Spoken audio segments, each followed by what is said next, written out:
Oui, on va parler du CR-V 4e génération. C'est une voiture qui est assez étonnante, parce qu'on n'en voit pas beaucoup circuler en France, mais c'est la Honda qui a été la plus vendue au monde. Ah ouais. Un franc succès, ouais. C'est un concurrent, on va dire, du RAV4, peut-être à mi-chemin entre le monospace et le SUV. C'est un véhicule de 4,57 m de long, donc assez généreux dans la catégorie des compacts. Le concurrent, c'est le Peugeot 3008, évidemment, chez nous.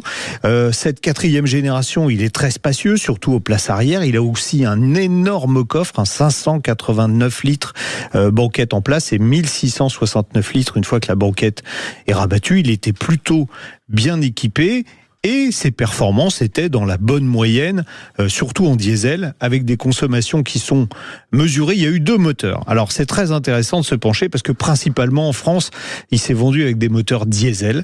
Il y a eu un premier moteur diesel qui était le 2,2 litres ICTDI. C'est la particularité de ce moteur, c'est que à l'époque, le grand patron de Honda avait fait son mémoire de doctorat sur les oxydes d'azote.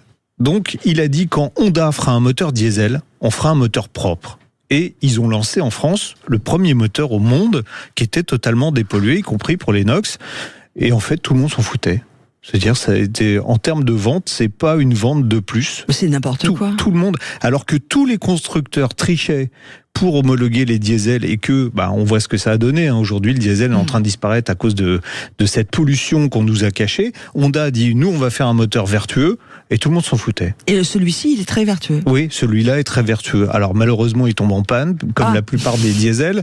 Il y a un autre diesel qui a suivi derrière, qui était très agréable à utiliser, le 1,6 litre iDTEC, DTEC. Alors, celui-là était plus dépollué. Ils se sont dit, on en refait un deuxième, on va moins s'emmerder que sur le premier. On va pas mettre de système de dépollution des NOx. Il s'est très bien vendu. Le problème, c'est que lui, il a des soucis de fiabilité.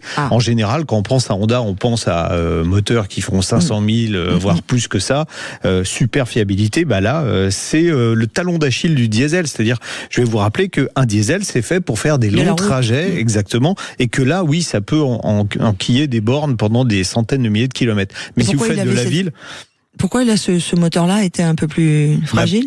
Parce qu'il était mal utilisé la plupart du temps. Donc il y a eu des soucis de turbo, c'est le grand classique. Il y a eu des soucis d'encrassement de vannes EGR. Enfin voilà, la liste c'est la même que sur les diesels proposés par tous les constructeurs. Il n'y a pas un diesel de dernière génération qui, en usage intermittent, c'est-à-dire à des petits trajets où il chauffe pas, etc., pas d'autoroute, il n'y a pas un diesel qui résiste sur le long terme à cet usage-là. Donc, il n'échappe pas à la règle. En revanche, les moteurs essence qui étaient proposés, qui sont un peu plus gourmands, donc il y en a eu évidemment beaucoup moins de vendus en France, sont très fiables. Mais aujourd'hui, ils sont... on va pas dire introuvables, mais pas faciles à trouver. Alors, parce que fiabilité est donc pas vendue, quoi. Donc les gens les gardent. Mais au départ... avec la réputation de fiabilité de Honda, tout le monde pensait que les moteurs diesel Honda, ils dureraient très longtemps comme les autres. Mais non, vous dites qu'il existe aussi des moteurs essence, mais on n'arrive pas à les trouver parce que eux sont fiables et que les gens ne les vendent pas en fait. Mais c'est même pas ça, c'est qu'il n'y en a pas eu beaucoup de vendus parce que vous aviez une conso qui était de 6,5 litres avec le diesel 1,6 litre et le moteur 1,6 litre essence, lui, il fallait 9 litres, 10 litres. Alors donc évidemment, avec une essence plus chère et une consommation plus importante, les gens ont majoritairement acheté du diesel. On peut trouver alors du CR-V qui peut paraître cher en occasion. C'est contrairement à beaucoup d'autres véhicules, vaut mieux en prendre un avec des kilomètres parce qu'il a déjà eu les pannes. Donc là, c'est fait. Voilà. Ça, on se dit voilà, ok. Donc à partir de combien à peu près ? Alors. Aux alentours de 9 500 €, ce qui est assez raisonnable vu les prestations du véhicule. Alors moi, mes deux préférences, c'est le modèle essence en 2 litres, 150 chevaux, 4 roues motrices, parce que là, pour le coup, vous avez un véhicule qui est vraiment extrêmement polyvalent pour aller n'importe où. Je vous l'ai pas dit, mais il peut rouler à l'éthanol, mais ça, vous l'avez pas entendu. Non, on n'a rien dit. Non, j'ai rien dit. Et puis, sans boîtier. Oui, mais non, j'ai pas dit non plus. Non, j'ai pas. Surtout Conda veut surtout pas qu'on parle de ça. Il déteste ça. Et puis en diesel, le fameux 1,6 litre E-Tech en 2 roues motrices 120 chevaux. Celui-là, parce que il consomme peu, mais comme je vous l'ai dit, la fiabilité étant un petit peu limite, il faut attendre qu'il ait eu des kilomètres pour que le propriétaire soit déjà passé à la caisse du remplacement. Voilà, faut bien penser. Alors, il a eu aussi, c'est un véhicule qui a été doté d'une des premières boîtes automatiques 9 rapports disponibles sur le marché.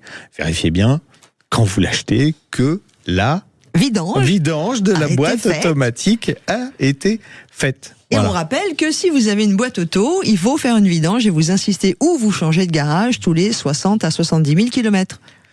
Exactement. Voilà. Non, mais vous allez, vous changez de crèmerie s'ils veulent pas vous faire la vidange. Non, mais moi chez BM, ils vont la faire. Maintenant, d'autant que maintenant, les fabricants de lubrifiants ont fait des machines qui font le boulot toutes seules. C'est-à-dire, on branche. Il faut avoir juste le bon connecteur pour le connecter à chaque boîte de vitesse a une connexion différente. Il faut avoir le bon connecteur. La machine se charge de chauffer l'huile parce qu'il faut le faire à une certaine température, de mettre exactement la bonne quantité d'huile.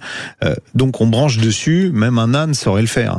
Et la machine le fait tout seul. Faut juste être équipé, faut avoir investi dans une machine pour faire les vidanges des boîtes automatiques. Voilà. En tout cas, vous savez que vous pouvez retrouver l'essentiel et l'entièreté de cette chronique sur la voiture d'occasion si vous n'avez pas tout entendu sur la fameuse Honda CR-V sur le replay, les podcasts de sudradio.fr sur le site.